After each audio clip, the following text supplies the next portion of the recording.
శ్రీ విద్యాగణపతయ నమ. శ్రీమాత్రే నమ. శ్రీ ఉమామహేశ్వర పరబ్రహ్మణే నమ.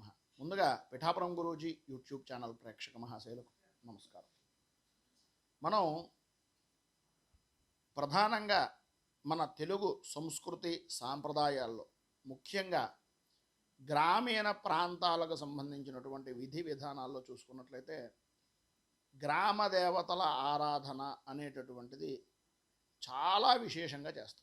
ప్రధానంగా ఇప్పుడు మనం చెప్పుకోవాల్సి వస్తే కనుక భోగి, సంక్రాంతి, కనుమ, ముక్కనుమ పండుగలు మనం చేసుకునేటటువంటి సమయంలో కూడా కనుమ రోజున అమ్మవారికి సంబంధించి గ్రామదేవతకు ప్రత్యేకంగా ఈ నైవేద్యాలు పెట్టడం అని, బోనాల విధానాల్లో జరిపించడం అని కొన్ని అంటే మన తెలంగాణ సాంప్రదాయంలో బోనాల కింద చేసేటటువంటి విధానం, అలాగే మన ఆంధ్ర ప్రాంతాల్లో జాతర కింద చేసేటటువంటి ఆరాధనా విధానాలు అనేటటువంటివి మనకి అనాదిగా వస్తున్నటువంటి విశిష్టమైనటువంటి సాంప్రదాయం. ఈ గ్రామదేవత ఆరాధన అనేటటువంటిది ప్రకృతికి మానవ జీవనానికి మధ్యన విడదీయలేనటువంటి బంధానికి ప్రతీకగా ఈ యొక్క పూజల్ని మనం చెప్పుకోవచ్చు. గ్రామదేవతల యొక్క విశిష్టతను చాలా ముఖ్యంగా తెలుసుకోవాలి ప్రతి ఒక్కరూ. ఈ రోజుల్లో చెప్పేటటువంటి వారు కూడా చాలా తక్కువ మంది ఉన్నారు.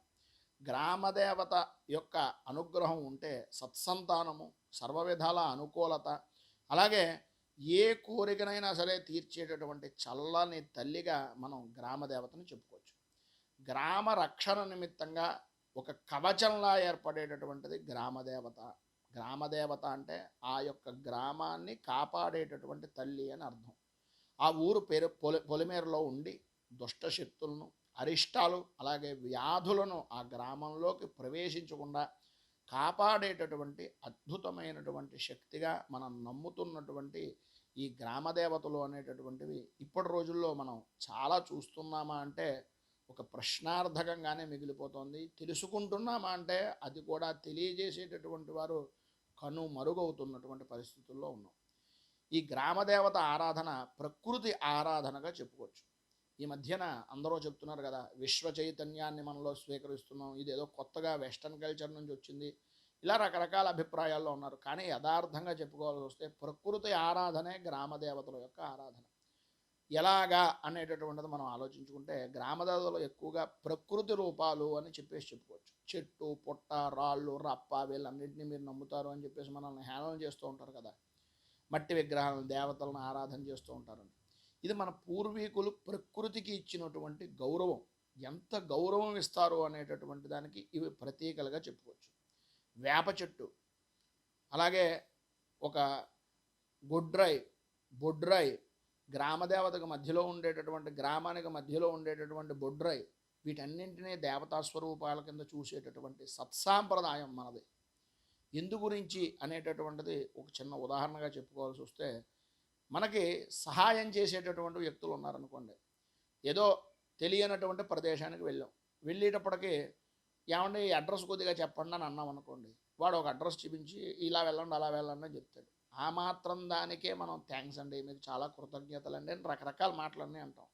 అలాంటిది ఒక చెట్టు రూపకంగా మనకు ఆక్సిజన్ అందిస్తూ, నీడనిస్తూ, ప్రకృతిలో ఉండేటటువంటి ఆ చెట్టు మన ఇంట్లో కలపగా మారి మనల్ని రక్షిస్తున్నటువంటి చెట్టుకి గౌరవించడం తప్ప, ఆ గౌరవాన్ని నేర్పేటటువంటి తత్వమే మన గ్రామదేవత తత్వం. ఒకసారి దాన్ని ఈ రకంగా కూడా అర్థం చేసుకోండి. అలాగే మాతృ సంబంధమైనటువంటి స్థితి. గ్రామదేవతలు దాదాపుగా అందరూ స్త్రీమూర్తుల కిందే మనం ఆరాధన చేస్తూ ఉంటాం. ఈ స్త్రీమూర్తులు మనకు ఉదాహరణగా చెప్పుకోవాల్సి వస్తే పోలేరమ్మ, ఎల్లమ్మ, ముత్యాలమ్మ, గంగాలమ్మ, గంగమ్మ, అంకాలమ్మ, నూకాలమ్మ, ఇలా రకరకాలైనటువంటి పేర్లతో పిలుస్తూ ఉంటాం. మీ గ్రామదేవత యొక్క దేవతా నామం ఏంటి అనేటటువంటిది కింద కామెంట్ రూపంలో తెలియజేయండి.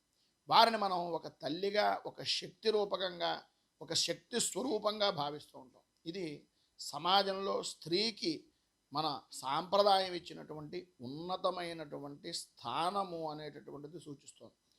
కుల మతాలకు అతీతంగా మన గ్రామదేవతల యొక్క పండుగలు కానీ, జాతరలు కానీ, లేదా బోనాలని చెప్పుకునే తెలంగాణ సాంప్రదాయంలో ఉండేటటువంటివి కానీ ఎంత ఆనందంగా జరుపుకుంటాం. ఊళ్ళో ఉన్నటువంటి అన్ని కులాల వారికి, అన్ని వర్గాల వారిని ఏకం చేసేటటువంటిది గ్రామ దేవత ఉత్సవం. ప్రతి కులానికి ఒక ప్రత్యేక బాధ్యత అనేటటువంటిది ఇందులో ఉంటుంది.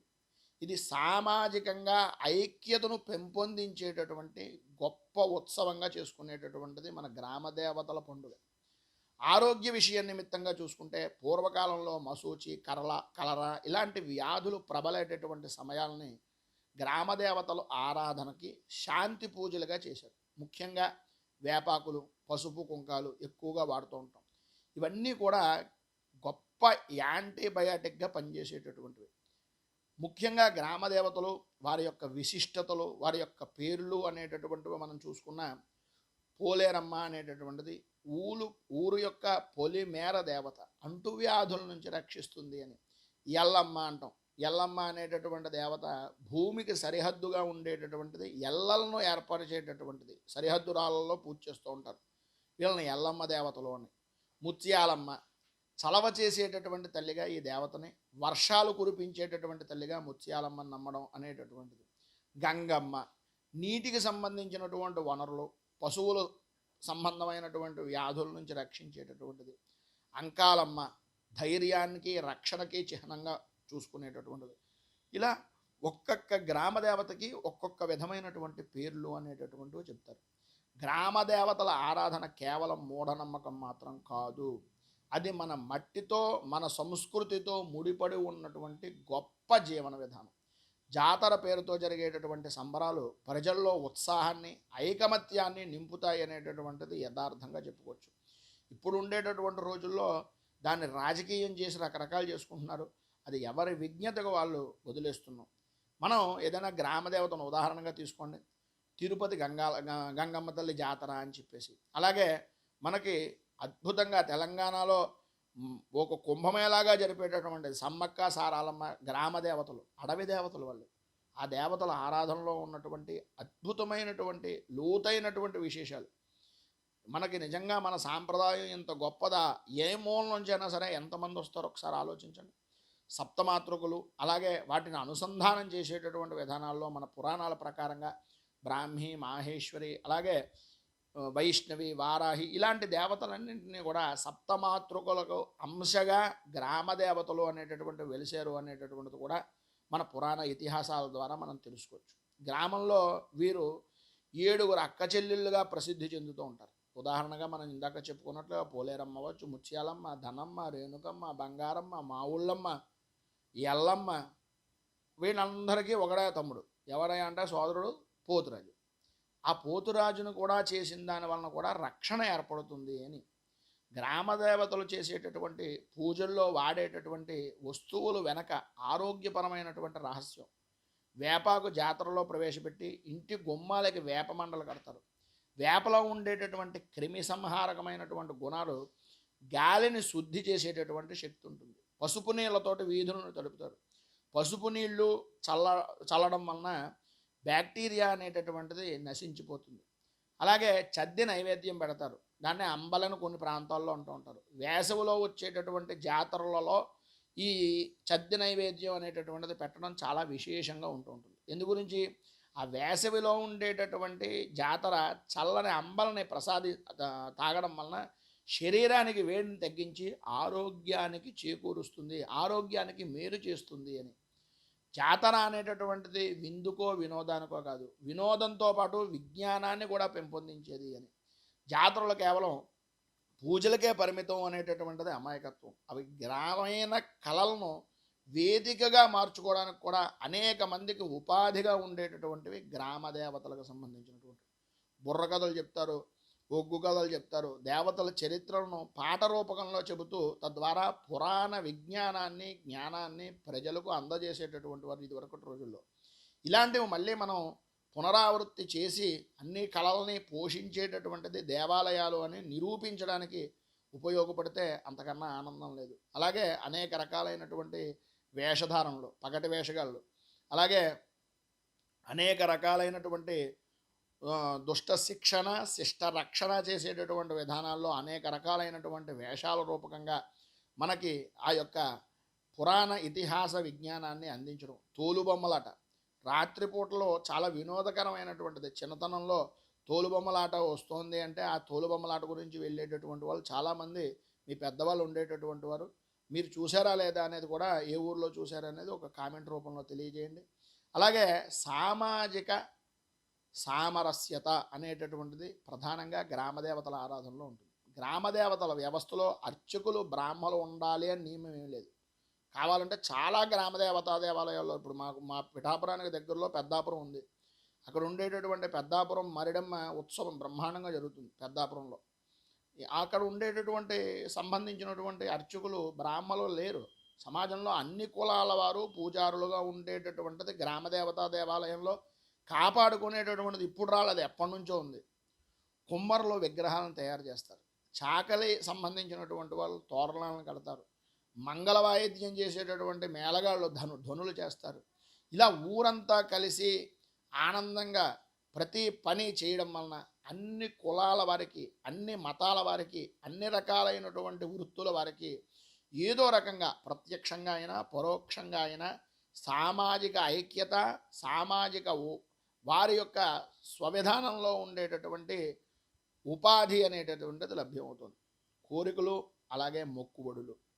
ప్రజలు మనం చేసేటటువంటి వ్యక్తిగత కష్టాలను దేవతకు చెప్పుకోవడం వలన పిల్లలు పుట్టనటువంటి వారికి పంటలు బాగా పండాలి అని, పిల్లలు బాగా పుట్టినటువంటి వారికి పిల్లలు పుట్టాలి అని, పశువులు ఆరోగ్యవంతంగా ఉండాలి అని అనేక రకాలైనటువంటి మొక్కుబడులు చేస్తూ ఉంటారు. మొక్కులు తీర్చుకోవడానికి తెలంగాణ ప్రాంతంలో బోనాలు అని చెప్పేసి వడ్డించినటువంటి అల్లం, పాలు, బెల్లం కలిపి దాన్ని ప్రసాదంగా బోనంలో ఒక కుండలో కానీ ఓ పాత్రలో కానీ వేసి నెత్తిని పెట్టుకుని అమ్మవారికి సమర్పిస్తూ ఉంటారు. ఈ రకంగా బోనాల కుండలు తయారు చేసేటటువంటి వారికి ఊరేగింపుతో వెళ్ళేటటువంటిది దృశ్యం. ఈ కుండలు తయారు చేసేటటువంటి వారికి ఉపాధి ఉందంటారా లేదంటారా? మిగిలిన సాంప్రదాయాల్లో మిగిలిన మతాల గురించి మనకు అనవసరం. వాళ్ళ సాంప్రదాయంలో ఏముంది ఏం లేదు అనేటటువంటిది, దానివల్ల ఎవరికైనా ఉపయోగం ఉందా, ఏ వృత్తి వాడైనా బతుకుతాడు అంటే ఎవడో బతకడు, ఒక ఫాస్టర్ మాత్రమే బతుకుతాడు. అనేక రకాలైనటువంటి ఆ యొక్క మతానికి సంబంధించినటువంటి పెద్దలు మాత్రమే బతికేటటువంటి విధానంలో పెట్టుకున్నటువంటివి తప్ప మిగిలిన వాళ్ళకి ఎవరికి ఉపయోగాలు ఉపాధులు ఏమి ఉండవు. మిగిలినటువంటి వృత్తుల్లో ఉండేటటువంటి వాళ్ళని ఎవరిని ఏ సాంప్రదాయం వాడు గౌరవించడు. ఒక సనాతన సాంప్రదాయం వాడు మాత్రమే ఉపాధి ఇచ్చే విధంగా, విలువైనటువంటి విధానంలో బ్రతికేటటువంటి విధంగా, ఒక గొప్పతనాన్ని ఇచ్చేటటువంటి విధానంలో, ఊరేగింపు చేసేటటువంటి విధానంలో అద్భుతమైనటువంటి దృశ్యంగా మనం చెప్పుకోవచ్చు. కొన్ని విలువైనటువంటి విలక్షణమైనటువంటి గ్రామాల్లో ఉత్సవాలు జరుగుతూ ఉంటాయి. సిరిమాను ఉత్సవం అని విజయనగరంలో జరుగుతూ ఉంటుంది. ఎంతమంది చూశారనేటటువంటిది కూడా కామెంట్ చేయండి. సిరిమాను ఉత్సవం అని విజయనగరంలో పైడితల్లి అమ్మవారి జాతర. గాల్లో చాలా పొడుగైనటువంటి కర్ర పైన ఓ పూజారి కూర్చుని ఊరంతా కూడా ప్రత్యేకంగా ఊరేగించడం అనేటటువంటిది ఒక ప్రత్యేకత. ఆ విజయనగరం జిల్లా అందరూ కూడా ఆ సిరిమానోత్సవం పైడితల్లమ్మ జాతర అయితే తప్ప మిగిలినటువంటి ఇళ్లలో పనులు కూడా చేసుకోరు. అంత విశేషమైనటువంటి విధానంలో చేస్తారు. అలాగే లేపాక్షిలో బసవన్న, అలాగే స్థానిక శక్తులు రాయలసీమ ప్రాంతంలో గంగమ్మ జాతర అనేటటువంటిది చాలా అద్భుతంగా చేస్తారు. ఇంకా తెలంగాణ ప్రాంతంలో చెప్పుకోగలదు. బోనాలు ఆషాఢ మాసంలో గ్రామదేవతలు సమర్పించేటటువంటి ఉత్సవాలు ఎంత ప్రసిద్ధి చెందినటువంటివి. అలాగే విశేషమైనటువంటిది ఈ సమ్మక్క సారాలమ్మ జాతర ఎంత విశేషమైనటువంటివి. అక్కడ బెల్లం అని చెప్పేసి, అంటే బంగారాన్ని బెల్లం అంటారు, బెల్లాన్నే బంగారం కింద భావించి ఇస్తూ ఉంటారు. అక్కడ మేము బంగారం సమర్పించామంటే నాకు ముందు అర్థం అవ్వలేదు. ఏంటి ఇంతంత బంగారం, ఎన్ని కేజీలు బంగారం ఇచ్చారు ఏంటని సరదాగా అంటే ఓ 25 కేజీలు బంగారం దాకా ఇచ్చామండి అన్నారు. బంగారం అంటే ఏంటయ్యా బాబు అని అడిగితే అప్పుడు చెప్పారనమాట, బెల్లాన్ని మేము బంగారం అంటామండి అని. ఆ రకంగా అంటే ఇది ఒక్కొక్క సాంప్రదాయంలో ఒక్కొక్క చోట ఒక్కొక్క రకమైనటువంటి పిలుస్తారు. అదేమి హాస్యాస్పదమైనటువంటి విధానంలోది కాదు. ఎవరి సాంప్రదాయానికి, ఎవరికి ఉండేటటువంటి ప్రాంతంలో ఉండేటటువంటి భాషకి వారికి విలువ ఇవ్వాలి. ఆ బెల్లాన్ని ఇవ్వడం వలన రక్తశుద్ధి జరుగుతుంది అని మనకు శాస్త్రం చెబుతున్నటువంటి, బెల్లం ఎక్కువ తినడం వలన రక్తశుద్ధి జరుగుతుంది, ఆరోగ్యం బాగుంటుంది. అది నిజంగా బంగారంతో సమానమే. ఆరోగ్యం బాగుంటే అంతకన్నా ఐశ్వర్యం ఏముంది. ఈ రకమైనటువంటి విధానంలో మన యొక్క సత్సాంప్రదాయాలు, సనాతన ధర్మము, అలాగే ఈ యొక్క గ్రామదేవత ఉత్సవము అనేటటువంటిది జరుగుతుంది. దీన్ని ఎట్టి పరిస్థితుల్లోనూ మనం మానుకోకుండా ప్రతి వ్యక్తి చిన్న మాట చెప్పుకోవాల్సి వస్తే, ఒరే ఊరు దాటి పెడుతున్నావు, పొలిమేరు దాటి పెడుతున్నావు, ఒక్కసారి మన గ్రామదేవత గుడికి వెళ్ళి అమ్మా నేను వెళ్ళొస్తాను, నా క్షేమాన్ని చూసుకోవాల్సిన బాధ్యత నీదే అని ఒక్క మాట చెప్పిరారా అని మన పూర్వం పెద్దవాళ్ళు చెప్పేటటువంటి మాట. ఎందు గురించి అంటే గ్రామదేవత ఉత్సవానికి ఆడపడుచులు రావడం గురించి. ఎక్కడెక్కడ ఉన్నా సరే వివాహం చేసుకున్నటువంటి వ్యక్తులు ఆ గ్రామదేవత ఉత్సవం రోజున అందరూ రావాలి అని ఒక సాంప్రదాయం పెట్టి ఆడపడుచులు అన్నదమ్ములు కలుసుకునేటటువంటి అవకాశాన్ని ఎంత అద్భుతంగా ఈ గ్రామదేవత ఉత్సవాలు జరుగుతున్నాయి, జరిపించుకుంటూ ఎంతమంది ఆనందాన్ని పొందుతున్నారు అనేటటువంటిది ఎవరి హృదయానికి వాళ్ళు ఆలోచించుకోండి. ఇప్పుడు నేను చెప్పినటువంటిది ఎంతమంది అనుభవించారో కూడా కింద కామెంట్ రూపంలో తెలియజేయండి.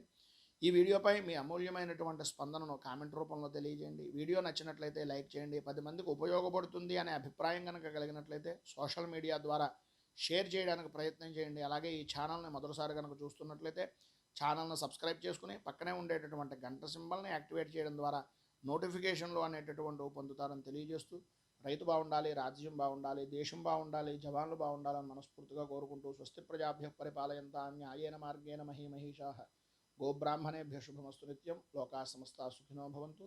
సర్వే జనా సుఖినో భవంతు. స్వస్తి.